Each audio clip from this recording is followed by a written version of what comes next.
If you are a Buddhist, you may go to the temple on a Poe day, and you have right to show that you have gone to the temple.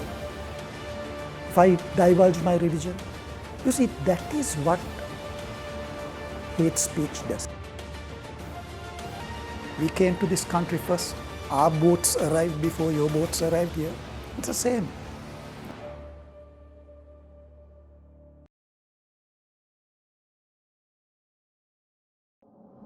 Religion or faith is very private. It's an individual's right. But still, even though it's private, there's always a kind of physical manifestation of one's faith. It could be from an artifact, it could be through rituals that person practices, it could be ceremonies, it could be traditions, whatever it is. There's always a kind of a expression of one's faith and one's religion. You take, for instance, a Buddhist person may go to the temple on a Poe day, but they wear white and they show to the world, look, I have gone to the temple, I've gone to observe Sil. Maybe if you're a Christian, you go to church, but still you have a cross. And that cross signifies his beliefs, his background, his value set, and what he stands for. A Hindu may put ash across his forehead, and tells the world, look, I have been to the temple this morning. That's the way they manifest, that's the way they show. Now see, when there is hate speech around, and there is a lot of talk about something, what it does is, it constrains people, it makes people think twice before they show off their religion. I use the word show off, but I guess you understand what I'm saying. You see, they will think twice before putting ash across their forehead.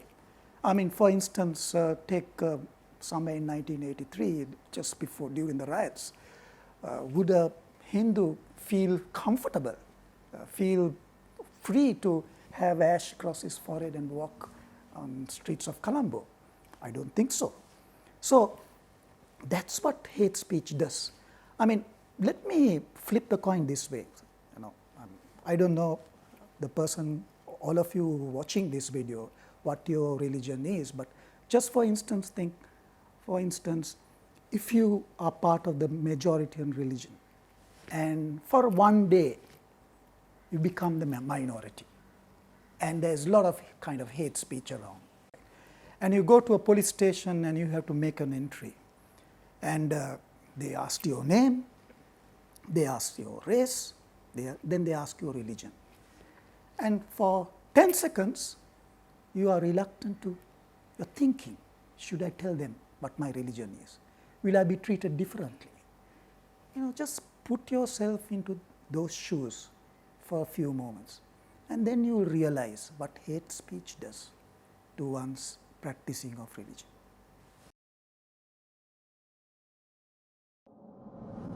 I think it's kind of an assertion of supremacy here, because I think there is a complex. We have been talking about this in civil society circles a lot. A majority with a minority complex, a fear psychos, fear that they will be taken over. I mean, you see throughout in history, whether it's in Europe or whether it's in USA, in India, the majority suddenly feels, look, we might be taken over.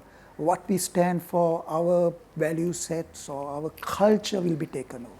So I think that's the motivation. It stems out of some sort of insecurity, and they want to kind of assert themselves. And that's why they kind of forcefully try to get people to comment on a subject and say, look, we are big, we came to this country first, our boats arrived before your boats arrived here. It's the same world over. You see, this debate has been going on for a long time about fundamental rights and expression of speech, and vis-a-vis hate speech. What is harmful, what person expresses, it's that his person's opinion. But I think we have an obligation, right? I may have the right to walk all over the place, this studio that you have invited me, but I don't have a right to step on your toes. I don't have a right to hurt you. I have the right to walk, but it's my prerogative or my obligation or my kind of responsibility to see that I don't walk on your toes or step on your toes. The same, I think I use the same principle. I have the right, sure, but I must not hurt, I must not discriminate, I must not cause something that would, incite violence against that person. So it's an interesting question that you asked. In the same way, you spoke about the healthy debate. My question is that debate healthy?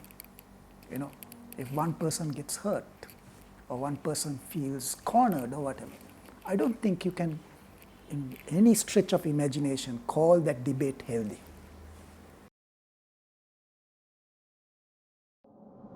See, I wouldn't say that civil society has failed. I'll be careful to say that because, this is not a project. This is something that we will probably be involved in for a long, long time. And probably this hate speech may not go away. It will be there. The question is, how do we manage it? I don't think we can just suppress it. I don't think we can just count it and silence it. Because if you ask me for a key, just one word, I would say empathy. We have to empathize with people who are coming up with all kinds of harmful speech. I think last time when we did the master class here in the studio, we were talking about it. Hate speech is always motivated out of some insecurity or some fear. And we got to understand that fear. And we have to kind of address that.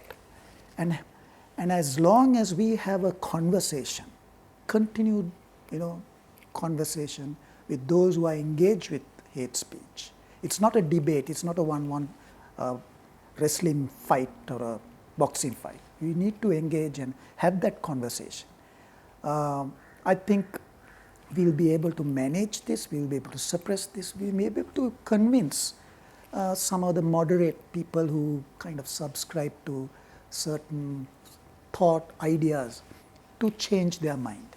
I think that's my take on it. Don't treat this as a project. It's not a one-off thing. We are in it for a long haul.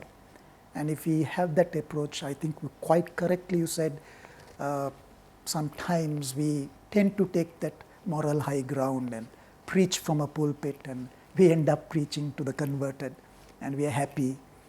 We are in our own echo chambers talking to ourselves, but we got to reach out.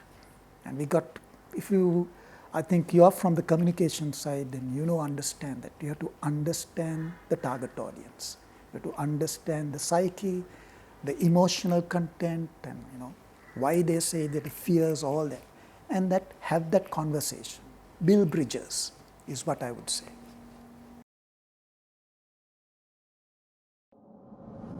What would society be like without values? What would society be like without, healthy conversation?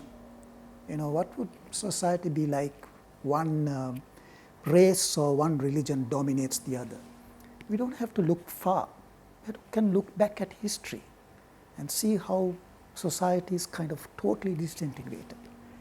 And Sri Lanka here in our country, we are so proud of our, pluralism, our multicultural, society, and we say people from all over the world come to Sri Lanka, and that's one of our maybe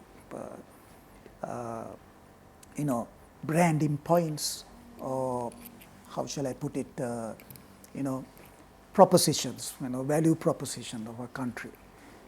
We're going to lose out on that value proposition if, for instance, there is disharmony, or there is, one religion cannot, practice their faith openly.